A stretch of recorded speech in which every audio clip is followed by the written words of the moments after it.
2025ರ champions trophy ನಡೀತಾ ಇರೋದು ಪಾಕಿಸ್ತಾನದಲ್ಲಿ. ಹೈಬ್ರಿಡ್ ಮಾದರಿಯಲ್ಲಿ ಟೂರ್ನಿ ನಡೀತಾ ಇರೋದ್ರಿಂದ ಭಾರತವನ್ನ ಹೊರತುಪಡಿಸಿ ಉಳಿದ 7 ರಾಷ್ಟ್ರಗಳು ಪಾಕ್ನಲ್ಲೇ ಆಡಲಿವೆ. ಇದೆಲ್ಲ ನಿಮಗೆ ಗೊತ್ತಿರೋ ವಿಚಾರನೇ. ಭಾರತ ವಿರುದ್ಧದ ಮ್ಯಾಚ್ಗಳು ಮಾತ್ರ ದುಬೈನಲ್ಲಿ ನಡೆಯಲಿವೆ. ಈಗಾಗಲೇ ಎಲ್ಲ 7 ರಾಷ್ಟ್ರಗಳು ತಮ್ಮ ತಮ್ಮ ತಂಡವನ್ನು ಅನೌನ್ಸ್ ಮಾಡಿಯೂ ಆಗಿದೆ. ಬಟ್ ಆತಿಥ್ಯದ ಹೊಣೆಯನ್ನ ಹೊತ್ತಿರುವಂತ ಪಾಕಿಸ್ತಾನ ಮಾತ್ರ ಈವರೆಗೂ ತನ್ನ ಟೀಮನ್ನು ಪ್ರಕಟ ಮಾಡಿಲ್ಲ. ಅದೊಬ್ಬ ಆಟಗಾರನಿಗಾಗಿ ಮೀನಾಮೇಷ ಎಣಿಸ್ತಾ ಇದೆ. ಹಾಗಾದ್ರೆ ಯಾರು ಆ ಆಟಗಾರ? ಪಾಕ್ನಲ್ಲಿ ಕ್ರಿಕೆಟ್ ಆಡೋರೇ ಇಲ್ವಾ? ಟೂರ್ನಿ ಆರಂಭಕ್ಕೂ ಮುನ್ನವೇ ಭಯ ಶುರುವಾಯ್ತಾ?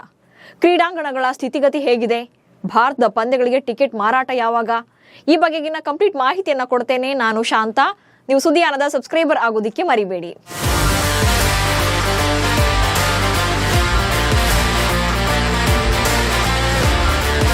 ಚಾಂಪಿಯನ್ಸ್ ಟ್ರೋಫಿಯಲ್ಲಿ ಒಟ್ಟು 8 ರಾಷ್ಟ್ರಗಳು ಭಾಗವಹಿಸ್ತಾ ಇವೆ.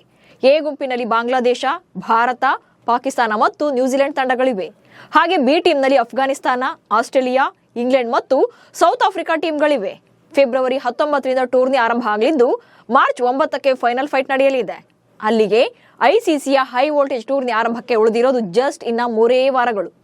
ಈಗಾಗಲೇ 7 ತಂಡಗಳು ಅನೌನ್ಸ್ ಆಗಿದ್ರು ಕೂಡ ಪಾಕಿಸ್ತಾನ ಮಾತ್ರ ಟೀಮ್ ಅನೌನ್ಸ್ ಮಾಡಿಲ್ಲ. ಅದು ಕೂಡ ಒಬ್ಬ ಆಟಗಾರನಿಗಾಗಿ ಹಿಂದೇಟನ್ನ ಹಾಕ್ತಾ ಇದೆ ಅನ್ನೋದೇ ದುರಂತ. ಪಾಕಿಸ್ತಾನದ ಯುವ ಬ್ಯಾಟರ್ ಸೈಮ್ ಅಯೂಬ್ಗೆ ಗಾಯ. ವರದಿಗಳ ಪ್ರಕಾರ ಪಾಕಿಸ್ತಾನದ ಕ್ರಿಕೆಟ್ ಮಂಡಳಿ ಟೀಮ್ ಅನೌನ್ಸ್ ಮಾಡದೇ ಇರೋಕೆ ಇಷ್ಟು ಟೈಮ್ ತಗೊಳ್ತಾ ಇರೋದು ಒಬ್ಬ ಆಟಗಾರನಿಗಾಗಿ ಅನ್ನೋ ಮಾಹಿತಿ ಇದೆ. ಆತನೇ 22 ವರ್ಷದ ಯಂಗ್ ಬ್ಯಾಟರ್ ಸೈಮ್ ಅಯೂಬ್. ಜನವರಿ ಮೊದಲ ವಾರ ದಕ್ಷಿಣ ಆಫ್ರಿಕಾ ವಿರುದ್ಧ ಕೇಪ್ ಟೌನ್ ನಲ್ಲಿ ನಡೆದಂತ ಟೆಸ್ಟ್ ಕ್ರಿಕೆಟ್ ವೇಳೆ ಫೀಲ್ಡಿಂಗ್ ವೇಳೆ ಇಂಜುರಿ ಆಗಿದ್ರು. ಬೌಂಡ್ರಿಯಲ್ಲಿ ಫೀಲ್ಡಿಂಗ್ ಮಾಡ್ತಾ ಇದ್ದ ವೇಳೆ ಆಯತಪ್ಪಿ ಬಿದ್ದು ಅವರ ಪಾದದ ಮೂಳೆ ಮುರಿದಿತ್ತು. ಈ ವೇಳೆ ನಿಲ್ಲೋಕು ಕೂಡ ಅವರಿಗೆ ಸಾಧ್ಯವಾಗಿರಲಿಲ್ಲ. ಹೀಗಾಗಿ ಪಂದ್ಯದ ಅರ್ಧದಲ್ಲೇ ಹೊರ ಬಂದಿದ್ರು.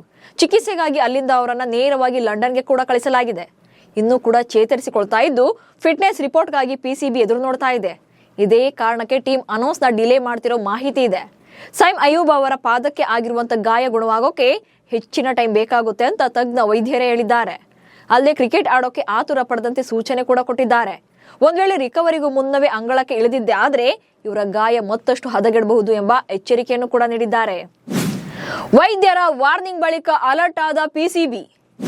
ಇಲ್ಲಿವರೆಗೂ 2-3 ವಾರಗಳಲ್ಲಿ ರಿಕವರ್ ಆಗ್ತಾರೆ, ಅಯೂಬ್ ಅಂಗಳಕ್ಕೆ ಬರ್ತಾರೆ ಅಂತ ಕಾಯ್ತಾ ಇದ್ದಂತ ಪಿಸಿಬಿಗೆ ಆಘಾತವೇ ಎದುರಾಗಿದೆ. ಈ ಬಗ್ಗೆ ಮಾತನಾಡಿರುವಂತಹ ಪಿಸಿಬಿ ಅಧ್ಯಕ್ಷ ಮೊಹ್ಸಿನ್ ನಖ್ವಿ, ಲಂಡನ್ ನಲ್ಲಿ ಚಿಕಿತ್ಸೆ ಪಡೆತಾ ಇರುವಂತಹ ಪಾದದ ಗಾಯದಿಂದಾಗಿ ಐಸಿಸಿ ಚಾಂಪಿಯನ್ಸ್ ಟ್ರೋಫಿ ಪಂದ್ಯಾವಳಿಯಿಂದ ಯುವ ಆರಂಭಿಕ ಆಟಗಾರ ಸೈಮ್ ಅಯೂಬ್ ಅವರನ್ನ ಹೊರಗಿಡ್ತಾ ಇದ್ದೇವೆ. ಈ ತಿಂಗಳ ಆರಂಭದಲ್ಲಿ ಕೇಪ್ ಟೌನ್ ನಲ್ಲಿ ನಡೆದಂತ ದಕ್ಷಿಣ ಆಫ್ರಿಕಾ ವಿರುದ್ಧದ 2ನೇ ಟೆಸ್ಟ್ ನ ಮೊದಲ ದಿನದಂದು ಸೈಮ್ ಅವರ ಪಾದದ ಮೂಳೆ ಮುರಿದಿತ್ತು. ಸೈಮ್ ಭವಿಷ್ಯದ ಬಗ್ಗೆ ಯಾವುದೇ ರಿಸ್ಕ್ ಅನ್ನು ನಾವು ತಗೊಳ್ಳೋದಿಲ್ಲ. ವೈದ್ಯರೊಂದಿಗೆ ಪ್ರತಿದಿನ ಕೂಡ ಸಂಪರ್ಕದಲ್ಲಿದ್ದು ವಿಚಾರಣೆ ಮಾಡ್ತಾ ಇದ್ದೇವೆ. ಚಾಂಪಿಯನ್ಸ್ ಟ್ರೋಫಿಗಾಗಿ ನಾವು ಅವರ ಭವಿಷ್ಯದ ವೃತ್ತಿ ಜೀವನವನ್ನ ಡೇಂಜರ್ ಝೋನ್ಗೆ ತಳ್ಳೋದಿಲ್ಲ. ಅವರು ನಮ್ಮ ಆಸ್ತಿ ಮತ್ತು ನಾವು ಅವರಿಗೆ ಸಂಪೂರ್ಣವಾಗಿ ಫಿಟ್ ಆಗೋಕೆ ಎಷ್ಟು ಟೈಮ್ ಬೇಕಾದ್ರೂ ಕೊಡ್ತೀವಿ ಎಂದಿದ್ದಾರೆ. ಹಾಗೆ ಚಾಂಪಿಯನ್ಸ್ ಟ್ರೋಫಿಯಿಂದ ಅವರನ್ನ ಹೊರಗಿಡ್ತೇವೆ ಅಂತ ಪಿಸಿಬಿ ಅಧ್ಯಕ್ಷರೇ ಹೇಳಿದ್ದಾರೆ. 22 ವರ್ಷದ ಆಟಗಾರನಿಗೆ ಇಷ್ಟೊಂದು ಡಿಮ್ಯಾಂಡ್. ಪಾಕಿಸ್ತಾನ ಹೇಳಿ ಕೇಳಿ ಕ್ರಿಕೆಟ್ ನಲ್ಲಿ one of the strong team. But ಇತ್ತೀಚಿನ ದಿನಗಳಲ್ಲಿ ಸ್ವಲ್ಪ ಫಾರ್ಮ್ ಅನ್ನ ಕಳ್ಕೊಂಡಿದೆ. ಹೀಗಿದ್ರು ಚಾಂಪಿಯನ್ಸ್ ಟ್ರೋಫಿ ಆಡೋಕೆ 15 ಆಟಗಾರರು ಇಲ್ವಾ? ಹಾಗಾದ್ರೆ ಯಾರ ಮೇಲೂ ಕೂಡ ನಂಬಿಕೆ ಇಲ್ವಾ? ಟೀಮ್ ಅನೌನ್ಸ್ ನ ಭಯ ಏಕೆ ಅಂತ ಕೂಡ ನಿಮ್ಗೂ ಅನಿಸ್ಬೋದು. ಅಷ್ಟಕ್ಕೂ ಯಾರು ಈ ಸೈಮ್ ಅಯೂಬ್ ಅನ್ನೋದನ್ನೇ ಮೊದಲು ಹೇಳ್ತೇನೆ ನೋಡಿ. ಸೈಮ್ ಅಯೂಬ್ ಅವರು ಪಾಕಿಸ್ತಾನದ ಕರಾಚಿಯ top order left hand batter. ಈಗಿನ್ನೂ ಕೂಡ 22 ವರ್ಷ. ಎಡಗೈ ಬ್ಯಾಟಿಂಗ್ ಶೈಲಿ ಮತ್ತು ಆಲ್ರೌಂಡರ್ ಆಗಿ ಈಗಾಗಲೇ ಪಾಕ್ ಟೀಮ್ ನಲ್ಲಿ ಸಾಕಷ್ಟು ಸದ್ದು ಮಾಡಿದ್ದಾರೆ. ಸೈಮ್ 2021ರ ಪಾಕಿಸ್ತಾನ ಸೂಪರ್ ಲೀಗ್ ನಲ್ಲಿ ಕ್ವೆಟ್ಟಾ ಗ್ಲಾಡಿಯೇಟರ್ಸ್ ಮೂಲಕ ತನ್ನ T20 ಚೊಚ್ಚಲ ಪಂದ್ಯವನ್ನು ಆಡಿದ್ರು. ಬಟ್ ಆ ವರ್ಷ ಅವರ ಪರ್ಫಾರ್ಮೆನ್ಸ್ ಅಷ್ಟಕ್ಕಷ್ಟೇ ಇತ್ತು. ಬಟ್ 2023ರ ಟೂರ್ನಿ ವೇಳೆಗೆ ಅದ್ಭುತವಾಗಿ ಕಂಬ್ಯಾಕ್ ಮಾಡಿದ್ರು. 2023ರ PSL ನಲ್ಲಿ ಪೇಶಾವರ್ ಜಲ್ಮಿ ಪರ ಕಣಕ್ಕಿಳಿದಿದ್ರು. ಈ ಸೀಸನ್ ಅಲ್ಲಿ ಬಾಬರ್ ಆಜಮ್ ಅವರಂತಹ ಸ್ಟಾರ್ ಆಟಗಾರರ ಸರಿಸಮನಾಗಿ ಪ್ರದರ್ಶನ ನೀಡಿದ್ರು. ಅಷ್ಟರಲ್ಲಾಗ್ಲೇ ಪಾಕ್ ರಾಷ್ಟ್ರೀಯ ತಂಡವನ್ನು ಕೂಡ ಸೇರಿಕೊಂಡಾಗಿತ್ತು. 2022ರ ಡಿಸೆಂಬರ್ನಲ್ಲಿ ಕರಾಚಿಯಲ್ಲಿ ನಡೆದಂತ ನ್ಯೂಜಿಲೆಂಡ್ ಸರಣಿಯ 2ನೇ ಟೆಸ್ಟ್ ಪಂದ್ಯಕ್ಕಾಗಿ ರಾಷ್ಟ್ರೀಯ ತಂಡವನ್ನು ಸೇರಿಕೊಂಡಿದ್ರು. ಮಾರ್ಚ್ 2023ರಲ್ಲಿ ಅಫ್ಘಾನಿಸ್ತಾನ ವಿರುದ್ಧದ ಸರಣಿಗಾಗಿ ಪಾಕಿಸ್ತಾನದ T20 ಇಂಟರ್ನ್ಯಾಷನಲ್ ತಂಡದಲ್ಲೂ ಕೂಡ ಸ್ಥಾನವನ್ನ ಪಡೆದ್ರು. ಇನ್ನು 2023ರ ಮಾರ್ಚ್ 23ರಂದು ಸರಣಿಯ ಮೊದಲ ಪಂದ್ಯದಲ್ಲಿ ತಮ್ಮ T20I ಚೊಚ್ಚಲ ಪಂದ್ಯವನ್ನು ಆಡಿದ್ರು. T20I ನಲ್ಲಿ ಈವರೆಗೂ ಕೂಡ 27 ಪಂದ್ಯಗಳನ್ನು ಆಡಿರುವಂತಹ ಸೈಮ್ 498 ರನ್ಗಳನ್ನ ಕಲೆ ಹಾಕಿದ್ದಾರೆ. 98 ರನ್ ಸಿಡಿಸಿರೋದೇ ಹೈಯೆಸ್ಟ್ ಸ್ಕೋರ್. ಇನ್ನು ಏಕದಿನ ಮಾದರಿಯಲ್ಲಿ 9 ಮ್ಯಾಚ್ಗಳನ್ನು ಆಡಿದ್ದು 515 ರನ್ಗಳನ್ನ ಕಲೆ ಹಾಕಿದ್ದಾರೆ. 113 ರನ್ ಗಳಿಸಿ ಅಜೇಯರಾಗಿ ಉಳಿದಿರೋದೇ ಬೆಸ್ಟ್ ಇನ್ನಿಂಗ್ಸ್ ಆಗಿದೆ. ಅವರೇಜ್ 64 ಇದೆ. ಇದೇ ಕಾರಣಕ್ಕೆ ಏಕದಿನ ಮಾದರಿಯಲ್ಲಿ ಬೆಸ್ಟ್ ಪರ್ಫಾರ್ಮೆನ್ಸ್ ಕೊಟ್ಟಿದ್ದಾರೆ ಅನ್ನೋ ಕಾರಣಕ್ಕೆ ಪಿಸಿಬಿ ಸೈಮ್ಗಾಗಿ ಮೀನಮೇಷವನ್ನು ಎಣಿಸ್ತಾ ಇದೆ. ಇನ್ನು ಟೆಸ್ಟ್ನಲ್ಲೂ ಕೂಡ ಸೈಮ್ ಇನ್ನಿಂಗ್ಸ್ ಅನ್ನ 14 ಇನ್ನಿಂಗ್ಸ್ಗಳನ್ನು ಆಡಿದ್ದು 364 ರನ್ಗಳನ್ನು ಸ್ಕೋರ್ ಮಾಡಿದ್ದಾರೆ.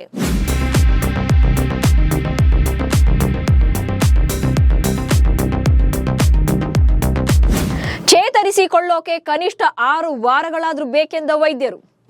ಸದ್ಯ ಮೂಳೆ ತಜ್ಞ ವೈದ್ಯರಿಂದ ಚಿಕಿತ್ಸೆ ಪಡೆದಿರುವಂತಹ ಸೈಮ್ ರಿಕವರ್ ಆಗ್ತಿದ್ದಾರೆ. ಸೈಮ್ ಅವರ ಬಲಕಾಲಿನ ಪಾದದ ಮೂಳೆ ಮುರಿತವಾಗಿದ್ದು 6 ವಾರಗಳ ವಿಶ್ರಾಂತಿಯನ್ನ ವೈದ್ಯರು ಶಿಫಾರಸು ಮಾಡಿದ್ದಾರೆ. ಈ ಬಗ್ಗೆ ಪಾಕಿಸ್ತಾನ ಕ್ರಿಕೆಟ್ ಮಂಡಳಿಯ ಮಾಹಿತಿ ನೀಡಿದೆ. ಇನ್ನು ಆಸ್ಟ್ರೇಲಿಯಾ, ಜಿಂಬಾಬ್ವೆ ಮತ್ತು ದಕ್ಷಿಣ ಆಫ್ರಿಕಾ ಪ್ರವಾಸದಲ್ಲಿ ಸೈಮ್ ಅದ್ಭುತವಾದಂಥ ಪ್ರದರ್ಶನ ನೀಡಿದರು. ದಕ್ಷಿಣ ಆಫ್ರಿಕಾ ವಿರುದ್ಧದ ಏಕದಿನ ಸರಣಿಯಲ್ಲಿ 2 ಶತಕಗಳು ಸೇರಿದಂತೆ 3 ಶತಕಗಳನ್ನು ಸಿಡಿಸಿದ್ದಾರೆ. ಆದ್ರೀಗ ಗಾಯದ ಕಾರಣದಿಂದಾಗಿ ಈ ತಿಂಗಳ ಕೊನೆಯಲ್ಲಿ ವೆಸ್ಟ್ ಇಂಡೀಸ್ ವಿರುದ್ಧದ ಟೆಸ್ಟ್ ಸರಣಿ ಮತ್ತು ಚಾಂಪಿಯನ್ಸ್ ಟ್ರೋಫಿಯನ್ನು ಕೂಡ ಕಳ್ಕೊಂಡಿದ್ದಾರೆ.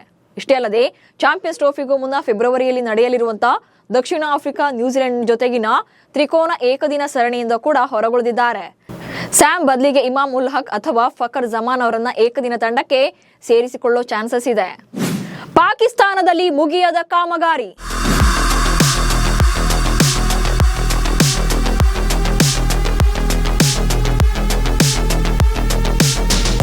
ಇದೆಲ್ಲದರ ನಡುವೆ ಪಾಕಿಸ್ತಾನದಲ್ಲಿ ಮತ್ತೊಂದು ತಲೆಬಿಸಿ ಇದೆ. ಚಾಂಪಿಯನ್ಸ್ ಟ್ರೋಫಿ ಆರಂಭವಾಗೋಕೆ ಕೇವಲ 3 ವಾರಗಳು ಮಾತ್ರ ಉಳಿದರೂ ಕೂಡ ಪಾಕಿಸ್ತಾನದಲ್ಲಿ ಮೈದಾನಗಳು ಸಜ್ಜಾಗಿಲ್ಲ. ಪ್ರಮುಖ ಮೈದಾನಗಳ ವಿಡಿಯೋಗಳು ವೈರಲ್ ಆಗ್ತಾ ಇವೆ. ಅದರಲ್ಲೂ ಕೂಡ ಮೈದಾನಗಳ ದುರಸ್ತಿ ಕಾರ್ಯ ಇನ್ನೂ ಕೂಡ ಪೂರ್ಣಗೊಂಡಿಲ್ಲ. ವೈರಲ್ ಆದ ವಿಡಿಯೋಗಳಲ್ಲಿ ಲಾಹೋರ್, ರಾವಲ್ಪಿಂಡಿ, ಕರಾಚಿ ಮೈದಾನಗಳ ದುರಸ್ತಿ ಮತ್ತು ನಿರ್ಮಾಣ ಕಾರ್ಯ ನಡೀತಾನೆ ಇದೆ. ಫೆಬ್ರವರಿ 12ರೊಳಗೆ ಪಂದ್ಯಾವಳಿಗಳು ನಡೆಯಲಿರುವಂತಹ ಎಲ್ಲಾ ಕ್ರೀಡಾಂಗಣಗಳನ್ನು ಐಸಿಸಿಗೆ ಹಸ್ತಾಂತರಿಸಬೇಕು. ಕಳೆದ ವರ್ಷ ಡಿಸೆಂಬರ್ 31ರೊಳಗೆ ನಿರ್ಮಾಣ ಕಾರ್ಯವನ್ನ ಪೂರ್ಣಗೊಳಿಸಬೇಕಾಗಿತ್ತು. ಆದರೆ ಇನ್ನೂ ಕೂಡ ಮುಕ್ತಾಯಗೊಂಡಿಲ್ಲ. ಹೀಗೆ ಒಂದ್ ಕಡೆ ಟೀಮ್ ಅನೌನ್ಸ್ ಮಾಡಿಲ್ಲ, ಮತ್ತೊಂದು ಕಡೆ ಸ್ಟೇಡಿಯಂಗಳು ಕೂಡ ರೆಡಿಯಾಗಿಲ್ಲ. ದೊಡ್ಡದಾಗಿ ಆಯೋಜನೆ ಹೊಣೆ ಹೊತ್ತಂತ ಪಾಕಿಸ್ತಾನ ಈಗ ಅಕ್ಷರಶಃ ವಿಲವಿಲ ಅಂತ ಒದ್ದಾಡ್ತಾ ಇದೆ.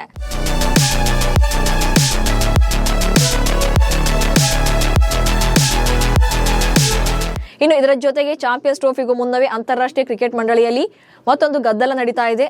ಐಸಿಸಿ ಮುಖ್ಯ ಕಾರ್ಯನಿರ್ವಾಹಕ ಅಧಿಕಾರಿ ಅಂದ್ರೆ ಸಿಇಒ ಜೆಫ್ ಅಲ್ಲಾರ್ಡ್ರೈಸ್ ಅವರು ತಮ್ಮ ಹುದ್ದೆಗೆ ರಾಜೀನಾಮೆ ಕೊಟ್ಟಿದ್ದಾರೆ. ಇದು ಎಲ್ಲರಿಗೂ ಕೂಡ ಆಶ್ಚರ್ಯವನ್ನು ಉಂಟು ಮಾಡಿದೆ.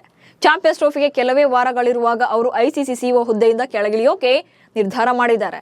ಇದಕ್ಕೆ ಕಾರಣ ಚಾಂಪಿಯನ್ಸ್ ಟ್ರೋಫಿ ಟೂರ್ನಿಯನ್ನು ಆಯೋಜಿಸಲು ಪಾಕಿಸ್ತಾನ ರೆಡಿಯಾಗಿದ್ರು ಕೂಡ ಅದರ ಸಿದ್ಧತೆಯ ಬಗ್ಗೆ ಸ್ಪಷ್ಟವಾದ ಚಿತ್ರಣವನ್ನು ನೀಡಬೇಕಾಗಿತ್ತು. ಆದರೆ ಇದನ್ನ ನೀಡುವಲ್ಲಿ ಅವರು ವಿಫಲರಾಗಿದ್ದಾರೆ ಅನ್ನೋದು. ನಮಸ್ಕಾರ.